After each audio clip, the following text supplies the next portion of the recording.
Hello everyone, मेरा नाम है अभिषेक और मैं स्वागत करता हूं आप सभी को अपने यूट्यूब चैनल एडीएस में। आज हम लोग क्लास 10th का साइंस सब्जेक्ट के chapter first chemical reactions and equations का हम लोग पहले भी 2 वीडियोस देख चुके हैं। उसमें केमिकल रिएक्शंस एंड इक्वेशंस के बेसिक समझे थे, केमिकल रिएक्शन के बारे में समझे थे, उसके कुछ ऑब्जर्वेशन को देखे थे। फिर सेकेंड वीडियो में हम लोग बैलेंसिंग करना सीखे थे by heat and trial methods. ठीक है, हीट एंड ट्रायल मेथड्स को हम लोग के हीट एंड ट्रायल मेथड्स जो है उससे हम लोग बैलेंसिंग कर चुके हैं। उसके बाद हम लोग एबीसीडी मेथड का वीडियो आने वाला था, लेकिन अभी रुका हुआ है, वो भी आपको जस्ट आ जाएगा। सेकेंड टाइप है, वो भी बैलेंसिंग का ही है, लेकिन मैं एक पहले भी इजी मेथड इजी तरीके से समझा चुका हूँ कैसे बैलेंसिंग होता है।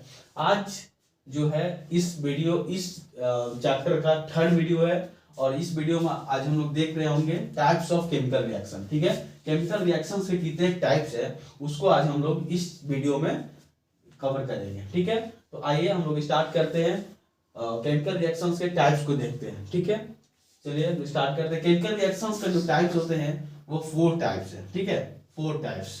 फर्स्ट क्या है? Combination reaction. ठीक है, फर्स्ट क्या है? Combination reaction. ठीक है, सेकेंड टाइप्स क्या है? सेकेंड टाइप्स आपको होंगे डिकम्पोजिशन रिएक्शन। ठीक है, डिकम्पोजिशन रिएक्शन साथ में आप लोग नोट करते चलेंगे। ठीक है, इसको भी मैं रिएक्शन बता रहा हूं, इसके बाद डिफाइन और इसके एग्जांपल से हम लोग समझेंगे कि ये क्या है डिकम्पोजिशन रिएक्शन। और थर्ड जो है हम लोग का वो है डिस्प्लेसमेंट रिएक्शन।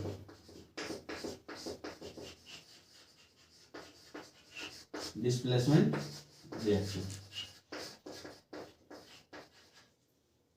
और फोर्थ है double displacement reaction. Double displacement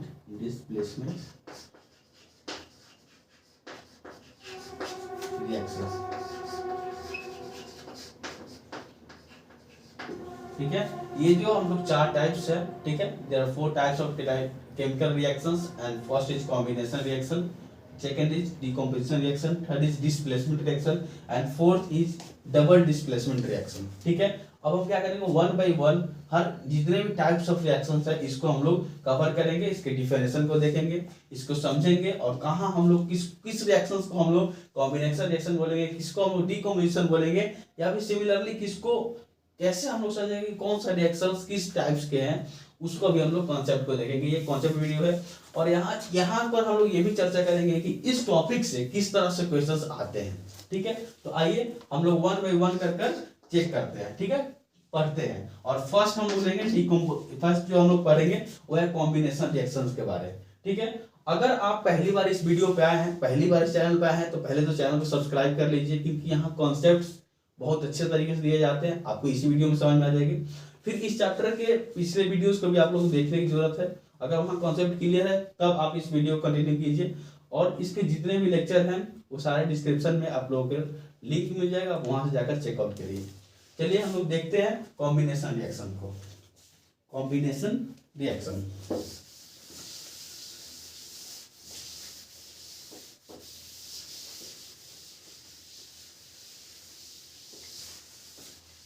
first जो टॉपिक है, फर्स्ट जो रिएक्शन है, फर्स्ट जो टाइप है वह क्या है? Combination reaction. कॉम्बिनेशन रिएक्शन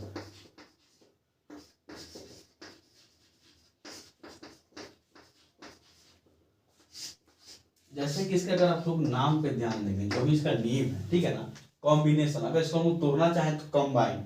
ठीक है, कुछ एक वर्ड से ये बना हुआ है कॉम्बिनेशन, और वो कौन सा वर्ड है? कंबाइन। और कंबाइन से हम लोग को समझ जाना चाहिए कि कहीं ना कहीं यहाँ पर एक से ज्यादा प्रोडक्ट का कॉम्बिनेशन होगा और उससे एक से ज्यादा रिएक्टेंट का कॉम्बिनेशन होगा और उससे एक प्रोडक्ट का फॉर्मेशन होगा। ठीक है, तो इसके नेम में ही इसका मतलब छुपा हुआ है, इसका डेफिनेशन छिपा हुआ है। क्या कि the type of reaction in which two और more reactant combine to form a single product। ठीक है, single product, and that reaction is called combination reaction. ठीक है, क्या the type of reaction in which two or more substances combines to form a single product is called combination reaction. ठीक है, अगर इसका definition लिखना चाहते हैं कैसे लिखेंगे, द रिएक्शन, ठीक है, द रिएक्शन, साथ में नोट करते चलिए, the reaction in which two और मोर रिएक्टेंट या फिर सबस्टांसेस, ठीक है, रिएक्टेंट क्या होता है, जो रिएक्शन में पार्टिसिपेट करता है, टू और more reactants combine to form single product, ठीक है, सिंगल प्रोडक्ट। अगर हम लोग बात करें कि एक ऐसा रिएक्शन जिसमें दो या दो से ज्यादा, ठीक है, दो या दो से अधिक रिएक्टेंट्स मिलकर एक सिंगल प्रोडक्ट का फॉर्मेशन करते हैं, ठीक है, सिंगल प्रोडक्ट का फॉर्मेशन करते हैं, तब हम लोग उस रिएक्शन को कॉम्बिनेशन रिएक्शन बोलेंगे। ठीक है, इसको ऐसे भी बोल सकते हैं कि the reaction in which two और more substances combine to form a single product. ठीक है, दो या दो से ज्यादा अगर सब्सटेंस मिलकर किसी एक प्रोडक्ट का फॉर्मेशन कर रहे हैं तो वो रिएक्शन क्या होगा, कॉम्बिनेशन रिएक्शन होगा। जैसे इसके अगर मैं एग्जांपल की बात करूं, जब भी टाइप्स पूछेगा एग्जाम में तो उसके साथ साथ एग्जांपल्स तो जरूर पूछेगा। ठीक है, क्या क्या पूछता है, या तो डिफरेंस बिटवीन पूछ देगा, difference between the combination reaction and decomposition reaction, explain with examples. ठीक है, उसके एग्जांपल के साथ आप समझाइए, एक्सप्लेन कीजिए। तो अगर मैं एग्जांपल का बात करूं तो जैसे कैल्शियम ऑक्साइड प्लस H2O, ठीक है, calcium oxide plus H2O, calcium oxide को हम लोग बोलते हैं क्विकलाइन। ठीक है, ये सब जो छोटे छोटे मैं बात लिखवाते चलो इसको आप लोग नोट करते चलिएगा। ठीक है, ये ऑब्जेक्टिव में बहुत इंपॉर्टेंट क्वेश्चन है। ठीक है, कैल्शियम ऑक्साइड को हम लोग क्विकलाइन बोलते हैं। ठीक, कैल्शियम ऑक्साइड को जब हम लोग H2O, कैल्शियम ऑक्साइड को जब हम लोग वाटर के साथ रिएक्ट करवाते हैं तो यहाँ पर बन जाता है कैल्शियम हाइड्रोक्साइड। ठीक है, कैल्शियम हाइड्रोक्साइड, और इसको हम लोग एक और नाम से जानते हैं और उसका नाम है स्लेग्ड लाइन। ठीक है, स्लेग्ड लाइन। ठीक है, यहाँ ये जो मैं जितना इंपॉर्टेंट ये रिएक्शन है, ठीक है, उतना ही इंपॉर्टेंट इसका ये नेम है। ठीक है, क्विक कॉमन नेम है। ठीक है, स्लेग्ड लाइन, स्लेग्ड लाइन का मतलब कैल्शियम हाइड्रोक्साइड, क्विकलाइन का मतलब कैल्शियम ऑक्साइड। ठीक है, ये ऑब्जेक्टिव में क्वेश्चंस रहते हैं। ठीक है, ये which of the following is also known as a slaked lime, और क्वेश्चंस उसमें ऑप्शंस रहेंगे। ठीक है, तो वहां से आप यहां से तो ये जो आप लोग का रिएक्शंस है, ये देखिए दो, यहाँ पर दो रिएक्टेंट मिलकर एक प्रोडक्ट का फॉर्मेशन कर रहा है। ठीक है, यहाँ पर दो सबस्टेंसेस मिलकर किसी एक प्रोडक्ट का फॉर्मेशन कर रहा है, so it is considered as a combination reaction, it is an example of combination reaction. ठीक है, कैल्शियम ऑक्साइड को अगर हाइड्रो क्या है वाटर के साथ रिएक्ट करवाया गया तो यहाँ पर क्या बना, यहाँ पर कैल्शियम हाइड्रोक्साइड बनता है। ठीक है, तो ये आपका एक फर्स्ट एग्जांपल था। क्लियर है, और quicklime is what, it's a common name of calcium oxide and slaked is a common name of calcium hydroxide. ठीक है, इसको साथ में नोट करते चलिएगा। अगर मैं कुछ और एग्जांपल का देखूं तो देखिए सेकंड एग्जांपल अगर मैं बात करता हूं, ठीक है, सेकंड एग्जांपल का अगर मैं बात करूं तो यहाँ पर जो कैल्शियम हाइड्रोक्साइड बना था उसको मैं लेता हूं। ठीक है, कैल्शियम हाइड्रोक्साइड, ठीक है, मतलब कि ये क्या है, स्लेग्ड लाइन, इसको हम लोग क्या करते हैं CO2 से रिएक्ट करवा देते हैं। ठीक है, इसको हम लोग क्या करते हैं CO2 से रिएक्ट करवा देते हैं, तो यहाँ पर क्या हो जाएगा आप लोगों का कैल्शियम कार्बोनेट बनेगा प्लस H2O बनेगा। ठीक है, कैल्शियम कार्बोनेट और H2O बनेगा, और ये क्या है, इसका हम फिर से नाम आप लिख देते हैं, स्लेग्ड लाइन इसको बोलते हैं। ठीक है, इसका केमिकल नेम क्या है, कैल्शियम हाइड्रोक्साइड। ठीक है, इसका और इसका कॉमन नेम क्या है, स्लेग्ड लाइन। ठीक, तो जब इसको हम लोग ये जब क्या करता है, कार्बन डाइऑक्साइड के साथ रिएक्ट करता है तो ये कैल्शियम कार्बोनेट और क्या करते हैं, H2O बनाते हैं। ठीक है, तो ये जो रिएक्शन है, ठीक है, ये जो रिएक्शन, ये H2O क्या है, ये H2O गैस में होता है। ठीक है ना, ये एवोपरेट होकर निकल जाता है। मेन जो आप लोग का प्रोडक्ट मिलता है वो कैल्शियम कार्बोनेट मिलता है, सिंगल प्रोडक्ट मिलता है। क्लियर, ये आप लोगों को नहीं दिखेगा, ये आपको नहीं दिखेगा, ये गैस रहता है, ये वेपर के फॉर्म में रहता है, ये वहां से निकल जाता है। ठीक है, ये गैस के फॉर्म में है। ठीक है, ये क्या है, गैस के फॉर्म, लिक्विड ही रहता है, मतलब एवोपरेट होकर वहां से निकल जाता है। ठीक, ये कैल्शियम हाइड्रोक्साइड है, ये आप लोग का जो रिएक्शन ये कहाँ देखने को मिलता है, जब हम लोग वॉल को दीवार को पेंट करते हैं, ठीक है ना। ये पेंट नहीं जो आप लोग को पहले से ही जो एशियन पेंट ये सब नहीं, मैं उस चूना वाला का बात कर रहा हूँ, ठीक है ना, जिसमें कैल्शियम ऑक्साइड पाउडर हम लोग को मिलता है, उसमें हम लोग वाटर मिलाते हैं और वाटर मिलाने के बाद ये कैल्शियम हाइड्रोक्साइड मिलता है। इस कैल्शियम हाइड्रोक्साइड को हम लोग क्या करते हैं, दीवार पे जाके पेंट करते हैं। दीवार को पेंट करने के बाद 1 या 2 दिन तक यह क्या करता है, कार्बन डाइऑक्साइड के साथ इन्वायरमेंट में जो कार्बन डाइऑक्साइड है उसको लेता है, उसे रिएक्ट करता है, ठीक है। जो दीवार पे हम लोग लगाए हैं वो क्या करता है, कार्बन डाइऑक्साइड के साथ रिएक्ट करता है, और 2 या 3 दिन के बाद आप लोग देखने लगेंगे कि जो दीवार हम लोग पेंट किए थे वो चमकने लगा, ठीक है, शाइन होने लगा। वो क्यों शाइन होने लगता है, कैल्शियम कार्बोनेट के कारण। कैल्शियम कार्बोनेट एक सॉलिड है और ये बहुत ही शाइनिंग होता है, इसलिए जो दीवार जो पेंटेड होता है, जो चूना से पेंट हो रहा है, ठीक है ना, कैल्शियम हाइड्रोक्साइड से जो पेंट किए हैं, ठीक, तो उससे क्या होता है कि ये इसके कारण दीवार शाइनिंग कर देता है, और ये जो वाटर है ये गर्मी के कारण, सनलाइट के कारण इवोपरेट होकर वहां से इन्वायरमेंट में मिल जाती है, और ये हमारे दीवारों पे रह जाती है कैल्शियम कार्बोनेट, ठीक है। तो जब हम लोग दीवार को पेंट करते हैं तो आप लोग देखते होंगे कि ठीक अच्छा नहीं दिख रहा है, ठीक है, नहीं दिखता है, लेकिन वो धीरे धीरे क्या करता है कि इन्वायरमेंट से कार्बन डाइऑक्साइड को लेता है, रिएक्ट करता है, और फिर कैल्शियम कार्बोनेट में जब वो बदल जाता है, उसके बाद क्या होता है, तब वो शाइनिंग दिखने लगता है, तब दीवार चमकने लगता है, तब लगता है कि हाँ पेंट हुआ है, ठीक है। तो ये जो रिएक्शन है इसको भी हम लोग एज अ कॉम्बिनेशन रिएक्शन बोलते हैं। क्लियर है, ये आज हम लोग का सेकंड रिएक्शन था। चलिए एक और एग्जांपल को देख लिए, जैसे बर्निंग ऑफ कोल, ठीक है, बर्निंग ऑफ कोल। जब कार्बन बर्निंग ऑफ कोल का मतलब क्या है, एक और एग्जांपल है बर्निंग ऑफ कोल का। अगर कार्बन सॉलिड को अगर हम लोग ऑक्सीजन के साथ रिएक्ट करवाएं, कार्बन कोई सॉलिड फॉर्म में ये गैस है, इसको जब हम लोग रिएक्ट करवाएं तो CO2 बन जाता है, ठीक है। तो ये जो रिएक्शन है it's an example of combination reaction in which carbon reacts with the oxygen to form a carbon dioxide, ठीक है। और ये भी एक गैस के फॉर्म में बनता है, ये भी गैस है, एक सॉलिड का फॉर्म है, ठीक है। तो जहां तक मुझे लगता है कि आप लोग कॉम्बिनेशन रिएक्शंस समझ चुके होंगे, यहाँ का कॉन्सेप्ट क्लियर है, ठीक है। और जो मैं बात एक्स्ट्रा बताते चल रहा हूँ, जैसे मैं इससे पहले जो पेंट के बारे में बताया, सिलेक्ट लाइन के बारे में बताया, ठीक है। कैल्शियम जो हाइड्रोक्साइड होता है, कैल्शियम हाइड्रोक्साइड, इसको हम लोग क्या बोलते हैं, इसको हम लोग बोलते हैं सिलेक्ट लाइन, ठीक है, सिलेक्ट लाइन। और इसको हम लोग एक और नाम से जानते हैं और वो होता है व्हाइट वॉशिंग, ठीक है, व्हाइट वॉशिंग, ठीक है। ये सब पॉइंट लिखते चलिए, ये सब एग्जाम पॉइंट ऑफ व्यू से बहुत इंपॉर्टेंट पॉइंट है। कैल्शियम हाइड्रोक्साइड को हम लोग सिलेक्ट लाइन बोलते हैं और व्हाइट वॉशिंग भी बोलते हैं। व्हाइट वॉशिंग क्यों बोलते हैं, जो हम लोग दीवार को पेंट करते हैं इसलिए हम इससे ही हम लोग करते हैं, इसके हेल्प से, ठीक है। तो व्हाइट वॉशिंग अगर कहीं आपके क्वेश्चंस में आते हैं तो वो कैल्शियम हाइड्रोक्साइड होगा, ठीक है। कैल्शियम हाइड्रोक्साइड कैसे बना है, कैल्शियम हाइड्रोक्साइड कैसे बना है, जब कैल्शियम ऑक्साइड को हम लोग H2O से रिएक्ट करवाए थे तब कैल्शियम हाइड्रोक्साइड बना था, ठीक है। ये कैल्शियम ऑक्साइड हम लोग को पाउडर मिलता है, इसको हम लोग क्या करते हैं, उसमें पानी डालते हैं, ये क्या होता है, हाईली एक जो थर्मिक रिएक्शन होता है, बहुत ज्यादा हीट निकलता है, ठीक है। जब कैल्शियम ऑक्साइड में आप जब वाटर डालेंगे तो ये हाईली एक जो थर्मिक रिएक्शन होता है, हीट एनर्जी काफी ज्यादा मात्रा में बाहर निकलती है, ठीक है ना। एक्सोथर्मिक क्या होता है, इंडोथर्मिक क्या होता है, हम लोग इसके बारे में भी देखेंगे, ठीक है। तो इसको अब साथ में नोट करते चलेंगे। इसके बाद अब हम लोग क्या करेंगे, सेकंड रिएक्शन देखेंगे, सेकंड टाइप ऑफ रिएक्शन। और सेकंड टाइप ऑफ रिएक्शन क्या है, डीकंपोजिशन रिएक्शन। डीकंपोजिशन रिएक्शन को आप बोल सकते हैं, decomposition reaction is an opposite reaction of combination reaction. मैं क्या बोला हूं अभी बताते हैं, ठीक है। डीकंपोजिशन रिएक्शन,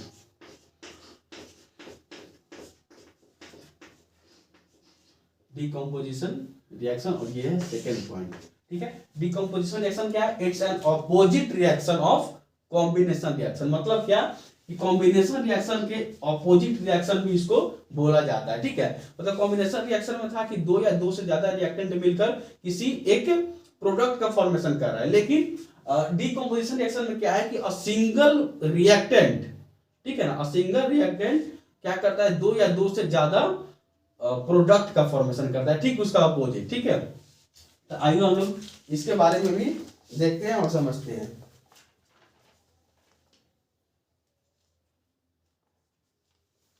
क्या लिखेंगे इसमें, द रिएक्शन the reaction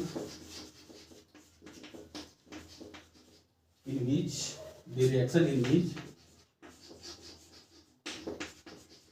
ठीक है, the reaction in which a reactant या फिर a substances a reactant breakdowns, ठीक है, breakdowns into more products, two जो दो या दो से ज्यादा प्रोडक्ट में मोर प्रोडक्ट्स, ठीक है। एक ऐसा रिएक्शन जहां पर एक रिएक्टेंट एक सब्सटेंस ब्रेक डाउन होता है, टूटता है, कहां पर, एक से ज्यादा या फिर एक वन मोर सब्सटेंस, ठीक है, एक या एक से ज्यादा सब्सटेंस प्रोडक्ट में, ठीक है। तो उस रिएक्शन को हम लोग बोलते हैं डीकंपोजिशन रिएक्शन। इसके भी नाम से आप लोग समझ सकते हैं, डीकंपोज का मतलब क्या होता है, ब्रेक डाउन, टूटना, ठीक है। इसके नाम से यहाँ भी नाम आपको कुछ ना कुछ रिफ्लेक्ट। टाइप्स ऑफ रिएक्शन का सबसे इंपॉर्टेंट क्या है ना, कि नेम से ही आपका कर लेंगे कि ये कौन सा रिएक्शन, इसका डेफिनेशन रखने की जरूरत नहीं होता है, इसका नाम देखकर आप लोग डिफाइन कर सकते हैं। आप लोग को समझना क्या है, याद क्या करना है, तो उसके एग्जांपल्स को, आइए हम लोग इसके एग्जांपल्स को देखते हैं, ठीक है। डीकंपोजिशन रिएक्शन का अगर हम लोग एग्जांपल देखें तो ये क्या होता है, कैल्शियम कार्बोनेट को अगर हम लोग हीट करते हैं, ठीक है, कैल्शियम कार्बोनेट को अगर हम लोग हीट करते हैं, ठीक है। अच्छा, किसी भी रिएक्टेंट को ब्रेक डाउन करना है, तोड़ना है, किसी भी रिएक्टेंट को अगर ब्रेक डाउन करना है तो क्या होता है, कहीं ना कहीं हम लोग को हीट की जरूरत पड़ता है, ठीक है। तो heat is the main factor of decomposition reaction, ठीक है। हीट जो है, हीट डीकंपोजिशन रिएक्शन के लिए हीट बहुत जरूरी है। तो क्या होता है कि अगर हम लोग किसी भी रिएक्टेंट को तोड़ना है तो उसके लिए हम लोग क्या होता है, हीट की जरूरत होती है। तो यहाँ पर आप लोग को हीट मेंशन करना बहुत जरूरी होता है, ठीक है। तो आप लोग एक तरह से बोल सकते हैं कि डीकंपोजिशन रिएक्शन जो होता है एक्चुअल में मोस्टली डीकंपोजिशन रिएक्शन, सारे डीकंपोजिशन नहीं, मोस्टली क्या होता है, इंडोथर्मिक रिएक्शन होता है, in which the heat is required. The reaction in which heat is required is called endothermic reaction. तो जितने भी डीकंपोजिशन रिएक्शन होते हैं जिसमें हीट की जरूरत होता है, इसको आप लोग इंडोथर्मिक रिएक्शन बोल सकते हैं। और एक और नाम से जाना जाता है थर्मल डीकंपोजिशन, उसके बारे में हम बात करेंगे। कैल्शियम कार्बोनेट जो होता है उसको जब हम लोग हीट करते हैं तो ये चेंज हो जाता है आप लोगों को कैल्शियम ऑक्साइड में, ठीक है, CaO कैल्शियम ऑक्साइड और कैल्शियम डाइऑक्साइड में, ठीक है। कैल्शियम ऑक्साइड और कैल्शियम डाइऑक्साइड में चेंज होता है। ये आप लोग का गैस के फॉर्म में होता है G, और ये आप लोग का सॉलिड के फॉर्म में होता है, ठीक है। ये आप लोग का सॉलिड है, ठीक है। इस कैल्शियम कार्बोनेट को जब हम लोग हीट किए, ठीक है, हीट किए तो ये कैल्शियम ऑक्साइड में चेंज हो गया और कैल्शियम और ये कार्बन डाइऑक्साइड बाहर निकल गया गैस के फॉर्म में, ठीक है। ये देखिए कैसे रिपीट हो रहा है। सबसे पहले जब कॉम्बिनेशन रिएक्शन में पढ़े थे तो उसमें देखे थे कैल्शियम ऑक्साइड को वाटर के साथ मिलाकर कैल्शियम हाइड्रोक्साइड बनाए थे, स्ट्रेट लाइन बनाए थे। उसको हम लोग फिर कार्बन डाइऑक्साइड के साथ मिलाए थे तो कैल्शियम कार्बोनेट बन गया था, ठीक है। फिर कैल्शियम कार्बोनेट को हम लोग हीट किए और फिर से जो कैल्शियम ऑक्साइड में चेंज कर दिए और ये कैल्शियम कार्बन डाइऑक्साइड में चेंज हो गया, ठीक है। तो ये जो आप लोग को फर्स्ट एग्जांपल दिए, ये क्या है, ये आप लोग का एग्जांपल है डीकंपोजिशन रिएक्शन का, क्लियर है, जिसमें एक रिएक्टेंट क्या होता है, ब्रेक डाउन हो रहा है और वो कैल्शियम ऑक्साइड और कैल्शियम डाइऑक्साइड में चेंज हो रहा है, ठीक है। और इसको ब्रेक डाउन करने के लिए जो सबसे मेन फैक्टर है वो है आपका heat. Heat is the main factor of decomposition reaction, ठीक है। और जितने भी डीकंपोजिशन रिएक्शन है जिसमें बाय हीटिंग डीकंपोज हो रहा है, ब्रेक डाउन हो रहा है, that reaction is also called thermal decomposition, ठीक है। थर्मल डीकंपोजिशन याद रखिएगा, एक वर्ड है, क्या है, थर्मल डीकंपोजिशन, थर्मल डीकंपोजिशन। अगर एग्जाम में कहीं देखने को मिलता है तो व्हाट इज थर्मल डीकंपोजिशन, तो क्या बोलेंगे, the decomposition reaction in which heat is required to break down, ठीक है। The decomposition reaction in which the heat is required to break down is called thermal decomposition, ठीक है। ये इस word को आप लोग अपने कॉपी में लिख लीजिए, जो मैं बोला हूं उसके साथ में आप लोग नोट्स में लिख भी सकते हैं। अगर आपको याद है तो वो भी बहुत अच्छी बात है, अगर आप लोग को याद होती है तो।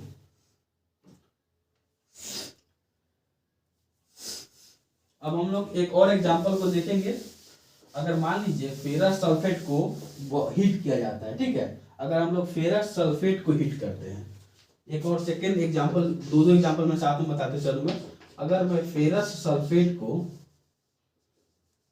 फेरस सल्फेट मतलब FeSO4, ठीक है, FeSO4 ये O कैपिटल है, FeSO4, अगर हम लोग इसको हीट करते हैं, ठीक है, अगर हम लोग इसको हीट करते हैं तो ये फेरिक ऑक्साइड में चेंज हो जाता है, ठीक है, Fe2O3, ठीक है, और यहाँ पर क्या होता है, सल्फर डाइऑक्साइड और सल्फर ट्राइऑक्साइड दोनों निकलता है, ठीक है, सल्फर डाइऑक्साइड और सल्फर ट्राइऑक्साइड।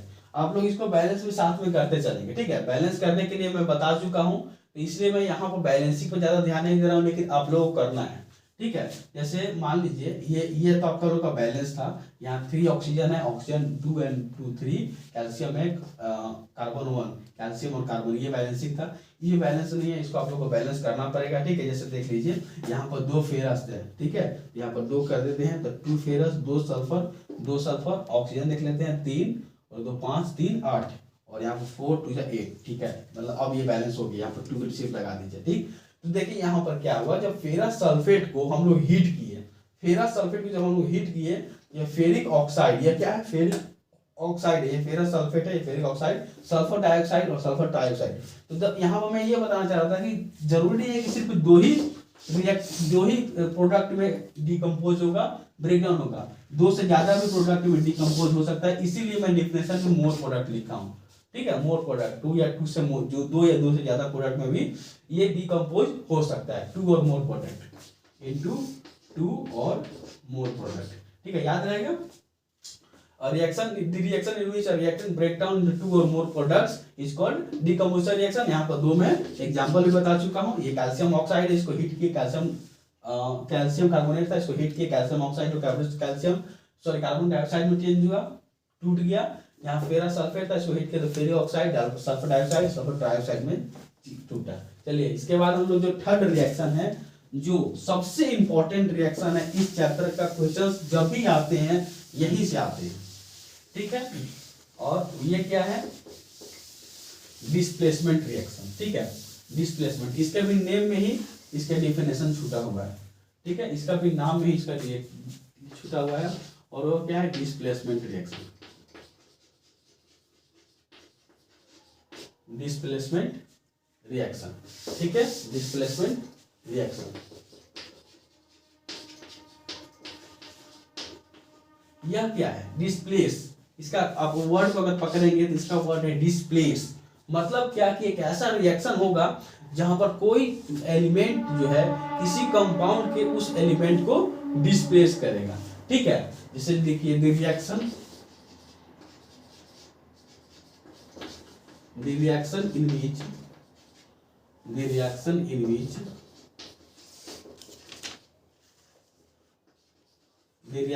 which element,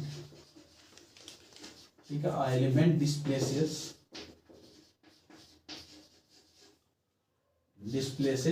ठीक है, the reaction in which element displaces other element of compound,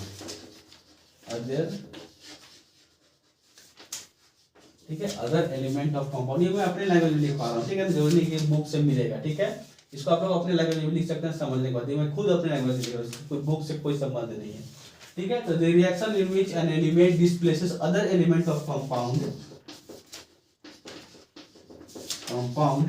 due to high reactivity, ठीक है, due to high reactivity, high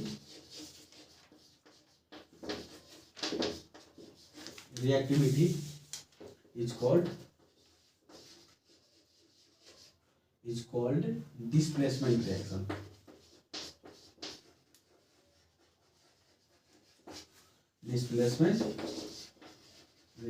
ठीक है।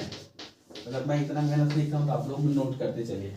डिस्प्लेसमेंट रिएक्शन क्या है, इसको हिंदी में बोलते हैं विस्थापन अभिक्रिया। ये क्या करता है कि जो रिएक्शन में जो एलिमेंट, रिएक्शन में कोई एक एलिमेंट होगा, वह क्या करेगा, दूसरे एलिमेंट को, वह एलिमेंट कहाँ होगा, किसी कंपाउंड का होगा, उसको क्या करेगा, डिस्प्लेस कर देगा। क्या करेगा, डिस्प्लेस कर देगा, उसका जगह को चेंज कर देगा, खुद उसका जगह ले लेगा। क्यों, ड्यू टू हाई रिएक्टिविटी। मतलब ये जो एलिमेंट है इस एलिमेंट से क्या करेगा, ज्यादा रिएक्टिव होगा, तब क्या करेगा, उसको डिस्प्लेस कर देगा, और उस रिएक्शन को हम लोग बोलते हैं डिस्प्लेसमेंट रिएक्शन। ठीक है, तो मैं एक वर्ड यूज किया हूं, हाई रिएक्टिविटी। ठीक है, अगर आप लोग इस वर्ड को पकड़ते हैं, इस वर्ड को समझते हैं, फिर आप लोगों को डिस्प्लेसमेंट रिएक्शन में प्रॉब्लम नहीं होगी कि हाई रिएक्टिविटी, ये मैं रिएक्टिविटी क्या लिखा हूं, इसके बारे में आप लोग विस्तार रूप से पढ़ेंगे मेटल और नॉन मेटल में। रिएक्टिविटी सीरीज करके एक टॉपिक ही है मेटल और नॉन मेटल में, वहां पर आप लोग समझेंगे।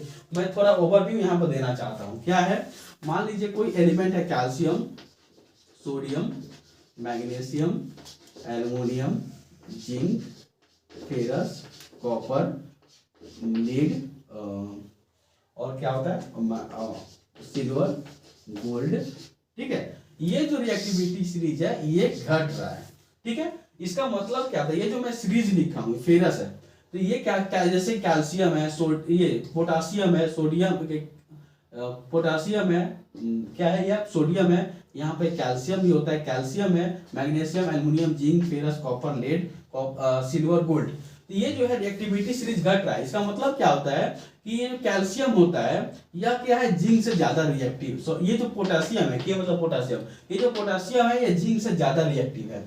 ठीक है, ये जो जिंक है ये कॉपर से ज्यादा रिएक्टिव है, ये जो जिंक है ये सिल्वर से ज्यादा रिएक्टिव है, ये जो कॉपर है ये सिल्वर से ज्यादा रिएक्टिव है। मतलब कि ऊपर से नीचे जाने पर रिएक्टिविटी जो है घट रहा है, रिएक्टिव है। रिएक्टिव मतलब समझ रहे हैं, मतलब ये कि इसको अगर हम किसी के साथ रिएक्ट कराएंगे तो बहुत जल्दी रिएक्ट कर लेगा as compare to the ferrous, copper, zinc, aluminium, कुछ भी। अगर मैं ऊपर वाला का रिएक्ट कराऊंगा, अगर मैं नीचे वाला को रिएक्ट करवाऊंगा तो ये सब बहुत ही लीस्ट रिएक्टिव है। ठीक है ना, बहुत लीस्ट, मतलब रिएक्ट करता ही नहीं है, गोल्ड हो, सिल्वर हो, और इसीलिए तो इसका यूज ज्वेलरी बनाने में होता है। ये सारा चीजें हम मेटल और नॉन मेटल में बहुत अच्छे से एक्सप्लेन करेंगे। ठीक, अभी मैं बस ओवरव्यू दे रहा हूं। अगर आपको ये सीरीज याद है तो डिस्प्लेसमेंट रिएक्शन समझने में प्रॉब्लम नहीं होगी। ये जो वर्ड आया है हाई रिएक्टिविटी, वो इससे आया है, इसको हम लोग बोलते हैं रिएक्टिविटी सीरीज। इसको हम लोग क्या बोलते हैं, रिएक्टिविटी सीरीज। रिएक्टिविटी सीरीज मतलब क्या, the list of element which is arranged according to their reactivity. ये देखो, ये जो लिस्ट ऑफ एलिमेंट है ये अरेंज किया गया, सजाया गया है इसके रिएक्टिविटी के पॉइंट ऑफ व्यू से। ठीक है, मतलब ये ज्यादा रिएक्टिव है, फिर कम रिएक्टिव है, कम है, ऐसे इसका रिएक्टिविटी कम होते गया। मतलब जो इसका जो रिएक्शन करने का जो क्षमता है, कैपेबिलिटी ऑफ रिएक्शन, तो वो क्या हो रहा है, कम होते जा रहा है, और उसी को हम लोग बोलते हैं रिएक्टिविटी। तो अगर कोई कंपाउंड है जो एल्युमिनियम के साथ बना हुआ है, समझिएगा, कोई कंपाउंड है जो एल्युमिनियम के साथ बना हुआ है, और उस कंपाउंड में, उस सॉल्यूशन में क्या करते हैं हम लोग, पोटासियम को डाल देते हैं। ठीक, तो पोटासियम क्या करेगा, उस कंपाउंड में से एल्युमिनियम को डिस्प्लेस कर देगा, हटा देगा, उसका खुद जगह को ले लेगा, और उस रिएक्शन को हम लोग बोलेंगे डिस्प्लेसमेंट रिएक्शन। ठीक है, the reaction in which an element displaces the other element of compound due to the high reactivity is called displacement reaction। Clear है, यही मैं बोल रहा था कि अगर कोई कंपाउंड है जो एल्युमिनियम के साथ है, ठीक है, और उस कंपाउंड में हम लोग क्या किए, उस कंपाउंड के सॉल्यूशन में हम लोग क्या किए कि पोटेशियम को डाल देते हैं। ठीक है, पोटेशियम को ऐड कर देते हैं, तो ये पोटेशियम क्या करेगा, एल्युमिनियम को उस कंपाउंड से डिस्प्लेस कर देगा और खुद उसका जगह ले लेगा। तब हम लोग उस रिएक्शंस को क्या बोले, क्यों डिस्प्लेस किया, हाई रिएक्टिविटी कारण। ये जो पोटेशियम था इससे ज्यादा रिएक्टिव है, इसको भगा देगा वहां से, और उस रिएक्शंस को हम लोग क्या बोलेंगे, डिस्प्लेसमेंट रिएक्शन बोलेंगे। तो आइए हम लोग एक एग्जांपल देखते हैं, डिस्प्लेसमेंट रिएक्शन को समझते हैं एक एग्जांपल के साथ। ठीक है, तो यहां तक आपका कॉन्सेप्ट क्लियर है। तो अगर मान लीजिए एक फेरस को कॉपर सल्फेट में डालते हैं। ठीक है, फेरस को हम लोग क्या करते हैं, कॉपर सल्फेट में डालते हैं। ठीक है, और फेरस को हम लोग कॉपर सल्फेट में डालते हैं। तो यहां पर आप देखिए मैं क्या बोला था, one element displaces the other element, copper is element, one element displaces the other element in a of compound due to their high reactivity। आप इस रिएक्टिविटी चीज को चेक करिए, देखिए फेरस ऊपर में है ना, फेरस कॉपर से फेरस ऊपर में है, मतलब कि कॉपर से ज्यादा रिएक्टिव है फेरस, है कॉपर से ज्यादा रिएक्टिव है फेरस। तो ये जब ज्यादा रिएक्टिव है, हाई रिएक्टिविटी है इसका, तो ये क्या करेगा, कॉपर को डिस्प्लेस कर देगा, इस कॉपर को हटा देगा यहाँ से और खुद उसका जगह ले लेगा। मतलब बन जाएगा आपका फेरस सल्फेट प्लस कॉपर। ठीक है, देखिए कॉपर को बाहर निकल दिया और खुद उसका जगह ले लिया, and this reaction is called displacement reaction. तो अब क्या होता है कि इसका जो कलर है वो चेंज हो जाता है, पहले ग्रीन था अब ब्राउन हो जाएगा। ठीक है, तो क्वेश्चन किस तरह आते हैं, क्वेश्चन क्या आते हैं कि when iron kill, जब हम लोग कोई आयरन किल जो है कॉपर सल्फेट में डाले, जिस कॉपर सल्फेट का कलर था ग्रीन, तो आफ्टर सम टाइम्स वो जो कलर था उस सॉल्यूशन का वह चेंज हो गया। क्यों? वह जो ग्रीन था वो ब्राउन में चेंज हो गया। क्यों? क्योंकि जो फेरस था वो कॉपर सल्फेट के साथ रिएक्ट किया, कॉपर सल्फेट के साथ रिएक्ट किया और उसमें से कॉपर को डिस्प्लेस कर दिया फेरस, और क्या किया, खुद उसका जगह ले लिया और यहाँ पर फेरस सल्फेट का फॉर्मेशन हो गया। इस तरह से हम लोग समझते हैं कि डिस्प्लेसमेंट रिएक्शन क्या है। डिस्प्लेसमेंट रिएक्शन के लिए आप लोग को ये सीरीज याद होना चाहिए। सीरीज में क्या है, potassium, sodium, calcium, magnesium, aluminium, zinc, ferrous, copper, lead, silver और गोल्ड। ठीक है, इसको आप किसी भी तरह से कोई ट्रिक है तो ट्रिक से या जो भी है आप लोग याद कर लीजिए। ऊपर में बोलते हैं हाईली रिएक्टिविटी एलिमेंट, बीच में बोलते हैं मॉडरेट रिएक्टिविटी एलिमेंट और नीचे में बोलते हैं, नीचे में 3 मर्क्यूरी, लेड और सिल्वर और गोल्ड को बोलते हैं लीस्ट, मतलब सबसे कम रिएक्टिव होता है ये सब। ठीक है, तो यहां से ये जो फेरस है, ये कॉपर सल्फेट के हम लोग क्या, फेरस जो है कॉपर सल्फेट में से कॉपर को डिस्प्लेस कर दिया ड्यू टू हाई रिएक्टिविटी, और यहाँ पर फेरस सल्फेट बनता है, कॉपर को बाहर निकालता है। ये रिएक्शन है डिस्प्लेसमेंट रिएक्शन। और जितने भी चैप्टर से अगर टाइप ऑफ रिएक्शंस क्वेश्चंस आते हैं वो सारे बस इसी टॉपिक से क्वेश्चंस आते हैं। ठीक है, क्या होता है कि हम लोग इसको ये दोनों को मिला दिए, कलर चेंज हो गया, ये दोनों को मिला दिए, क्या नया बनेगा, ऐसा ही कुछ क्वेश्चंस रहेंगे। साइड में आप लोग जब जाएंगे तो यहाँ से इसके से बहुत सारे क्वेश्चंस मिलेंगे। ठीक है, तो चलिए यहाँ पर आप लोग, मैं आशा करता हूँ आप लोग समझ गए होंगे। अगर हम लोग एक और एग्जांपल को देखें तो यहाँ पर मान लीजिए जिंक रख देते हैं। ठीक है, और ये सेम है तो क्या करेगा, जिंक जो है कॉपर से ज्यादा रिएक्टिव है।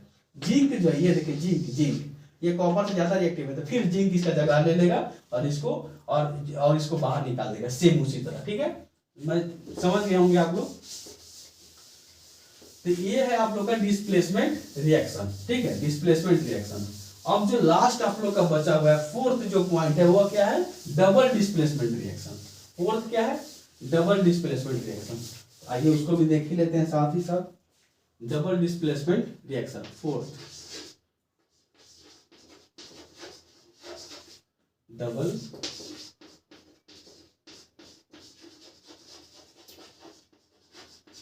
Displacement reaction. ठीक है, इसमें क्या होता है, डबल डिस्प्लेसमेंट रिएक्शन में क्या होता है कि the reaction when the ion of a reactant interchange to each other. ठीक है, ions of a reactant interchange to each other, then that reaction will be considered as a double displacement reaction.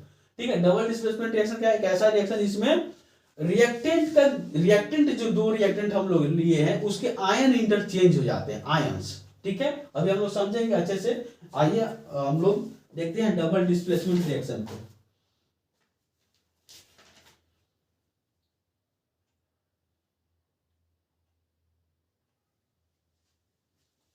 जैसे देखिए the reaction, ठीक है, तो एक second,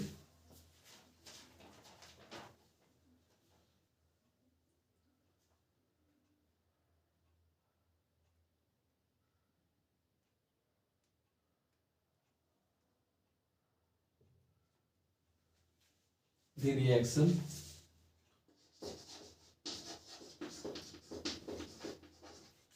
in which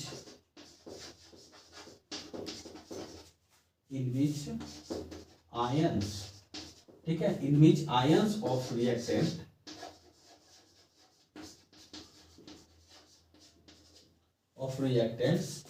are interchange या फिर exchange भी बोल सकते हैं। ठीक है, exchange is called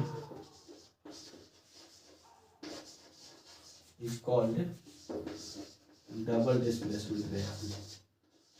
double displacement reaction.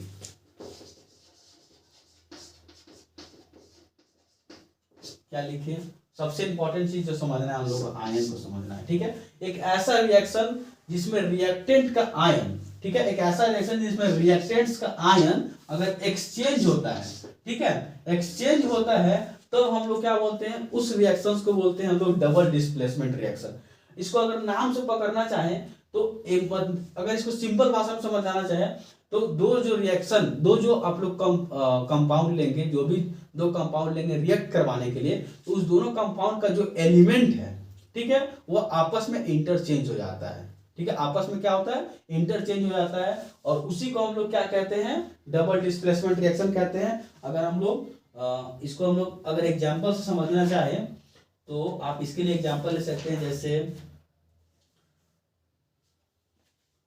जैसे एग्जांपल अगर आप लोग को लेना है, ठीक है, तो sodium sulphate Na2SO4 plus barium chloride, इसको हम इस ये वाला जो इसको हम लोग बैलेंसिंग में भी लिए थे, बैलेंस करने के लिए।